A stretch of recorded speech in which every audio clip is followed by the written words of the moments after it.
If you watched part 1 of this living room refresh, then you already know that the curtains and that orange cabinet were just the beginning. Today, we're going to finish this refresh, and that includes projects like updating a $3 coffee table and a very interesting fireplace screen. I know you're going to love it. Let's get started. Before I show you the full reveal of this living room refresh, let's finish 2 more projects. Let's start off with this beautiful coffee table. I found it at the ReStore and I saw the sticker price that said $20 and I was thrilled with that.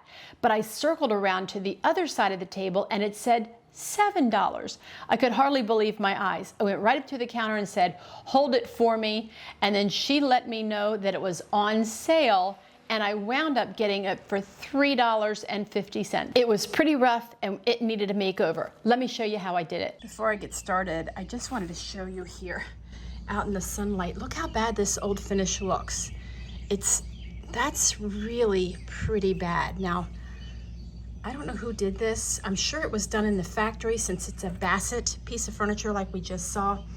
But I'm going to remove all this old stain that was poorly applied, and I'm going to use Ready Strip to do it. I've used this before. It's really safe to use, not a lot of chemicals, and it's worked well for me in the past. We'll see if it does today.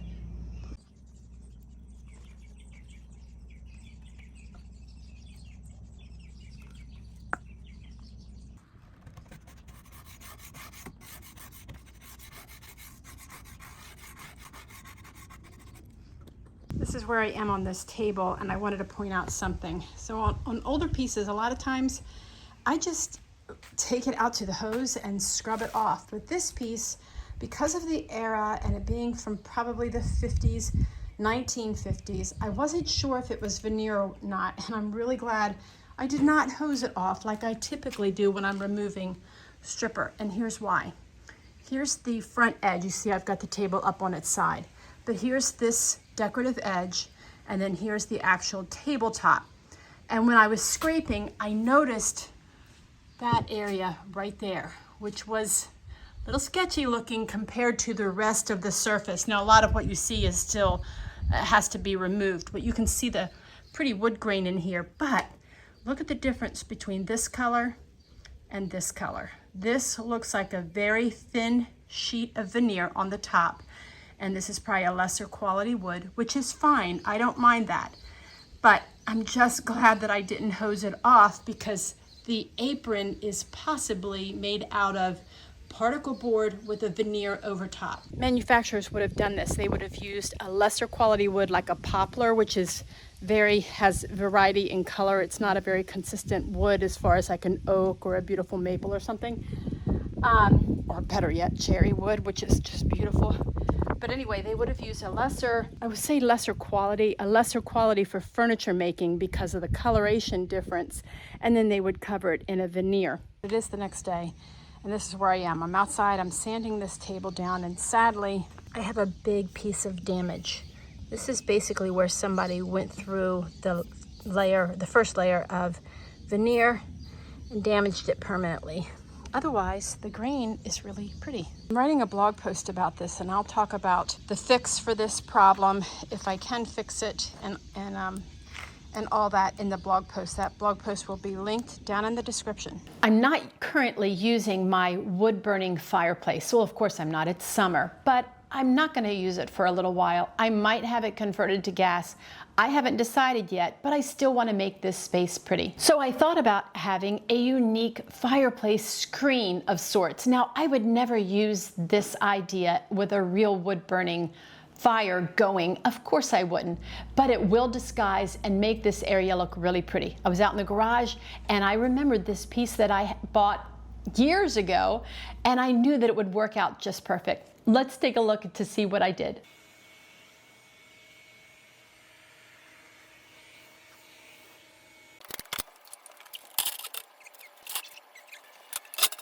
You might think that I'm absolutely crazy to do this, but I'm going to do it. Now, this piece I have had for 8 years. No kidding. It has sat in my garage for about 8 years. I kept thinking I was going to do something really cool with it. I still have the price tag here. It was $15 at an antique store, which is so good. But honestly, after 8 years, if I haven't used it, I'm not going to, so I might as well use it. And I want to cover up this area, especially in the off season that I'm not using the fireplace, with something different and unique. So to make it work, I need to cut down, yep, that's a saw. I need to cut down the legs, these two legs, so that they will fit at the different level. This side of the hearth is a little higher than this interior part. I've measured and I know where I need to cut each one of these legs. Back here, these legs will be a little bit shorter. The ones here in the front, because they'll be on this part of the hearth, will be longer, and the short part will sit just up here. It measures perfectly across here. I think it's going to create an interesting look. Let's go for it.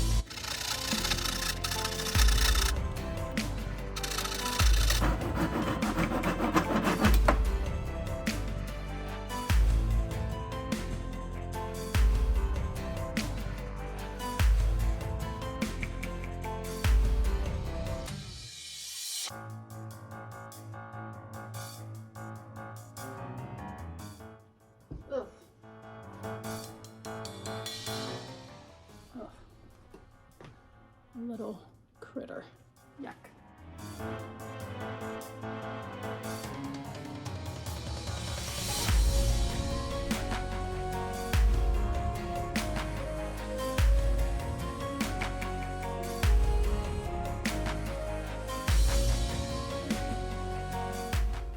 Until I get this area figured out, I'm just going to try to conceal it. That is my internet box, so it has to be kind of exposed. It's always been a problem. But since I won't be using the fireplace, of course, right now it's summer, or for a temporary period of time, maybe we'll talk about that in another video. I just want to disguise this area, and I'm going to do it with some books like I did down at that end. I went back to my library, and I got a lot of books that belonged to my husband. He had a lot of history books, a lot of books that we came across. Here's one, as a matter of fact, that we came across at antique sales, you know, sometimes yard sales. But this was an interest of his. He used to like to carve out of pieces of wood that he cut and milled himself, and then he would carve all sorts of things. So when he found this old carving book, like here, how to carve a duck, he just liked having these books on hand, and I want to display them. I think it's a great way to remember the hobby that he had and enjoyed and was really good at, by the way.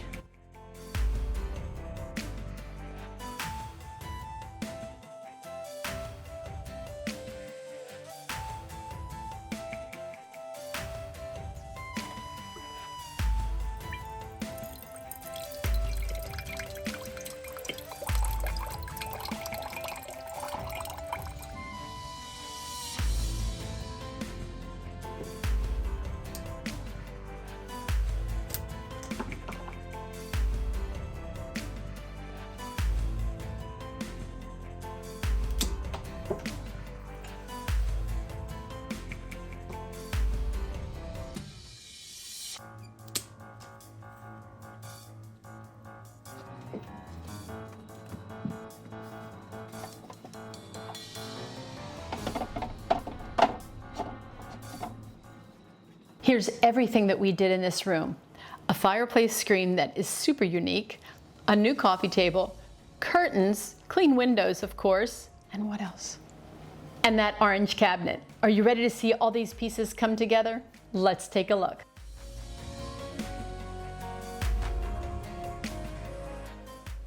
Welcome to my home, and I hope you enjoy this tour of this living room refresh.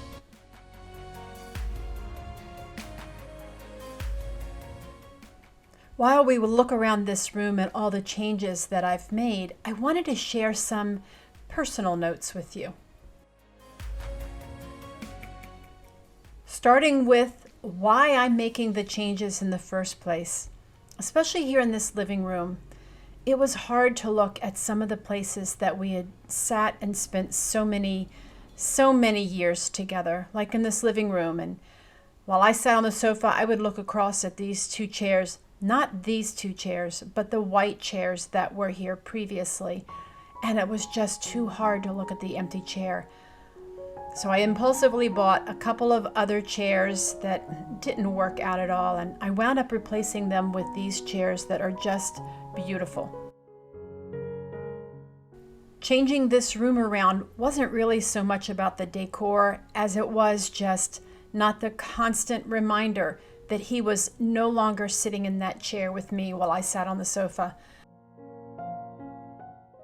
Missing him and being in the rooms that we spent together were just so heavy. Sometimes I couldn't even stand to be in this room by myself, and I would go to a completely different room. Making these changes hasn't removed the memory of my husband, but it has given me a fresh perspective, and that's valuable.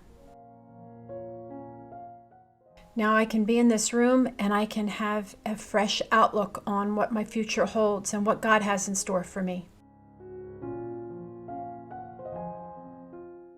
From the very beginning of my grief journey, I leaned heavily on some very wise advice, and that being, don't make big decisions that first year. The emotions are so heavy, it's hard to make a clear-headed decision. So certainly be cautious about big decisions, and I held to that.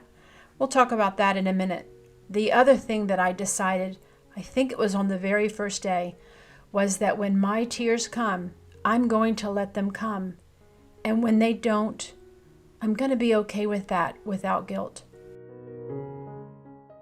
For me, allowing those tears to flow was so beneficial and healing for my broken heart. And it was also beneficial that when the tears were not there, when I experienced short periods of joy, that was beneficial as well. It filled my heart up because I felt so empty and alone. But the truth is, God has been with me every step of the way. He's comforted and given me peace and joy and even the tears just when I've needed them.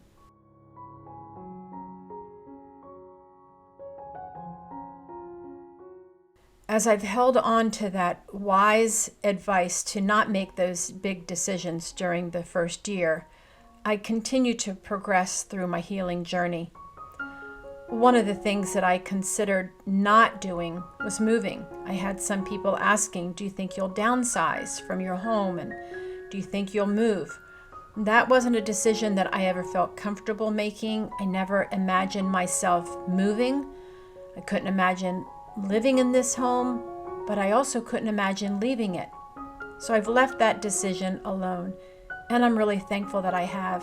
I'll share with you in a little bit why that's true.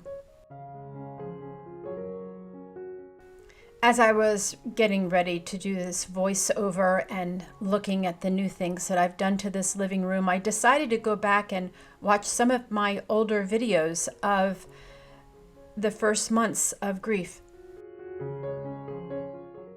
And I'm so glad that I did that, because I've seen so much healing since then. I've seen a lot of healing within myself as I've done these room refreshes, which is just amazing to me. Some of the things that I experienced at the very beginning of grief were lack of concentration, a lack of ability to really focus or to think clearly. I procrastinated terribly. I had a hard time starting something and then finishing it. I had a loss of creativity, inspiration, motivation. Grief for me was like compound fractured bones all over my body. I had pain everywhere, it felt, everywhere. And it took a lot of time for those bones to heal, for the skin where they'd been torn apart to heal. And in a beautiful way, giving these rooms a refresh has brought healing to my broken heart. I still miss my husband terribly. I miss him terribly. But as I've refreshed some of these rooms, I've kept some of the things that were important to him and that I knew would help me in my memories of him. Items like the pieces that he used for his police uniform. He wore these pieces for his 28-year career as a police officer, and I hold them close to my heart. Things like the pictures that he hand-sketched in the evenings when he was sitting in that white chair, and then he took the time to frame. They frame many of them. These are cherished pieces now. Furniture pieces like the cabinet that he pulled out of the trash because it was his dad's locker from his custodial job. And then he refinished it himself. This is a beautiful memory for me. The books that he loved and collected when we went around to thrift stores and antique sales and auctions and such. The leather glove that he used to carefully pick up logs that might have fallen out of the fireplace or rolled forward, and he would be brave enough to pick up that log. The clock that he had from his grandmother that he had restored so that the time would really work and we could wind it up and listen to it ticking.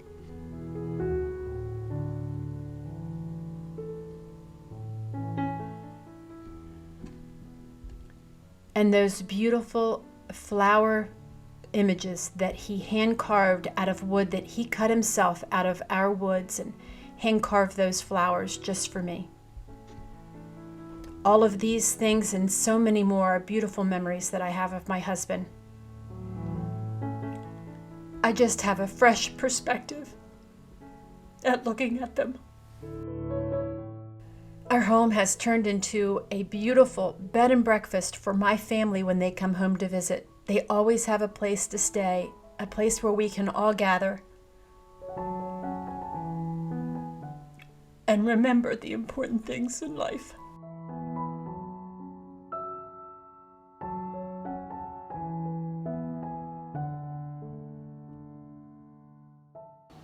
I hope these videos have encouraged you to refresh one of your spaces, or maybe you're going to be like me and refresh all of the spaces in your home. Be sure to check out the other videos in this series. I've already done the dining room and one of our guest rooms. I would love to hear what room you think I should do next. Should it be the master bathroom?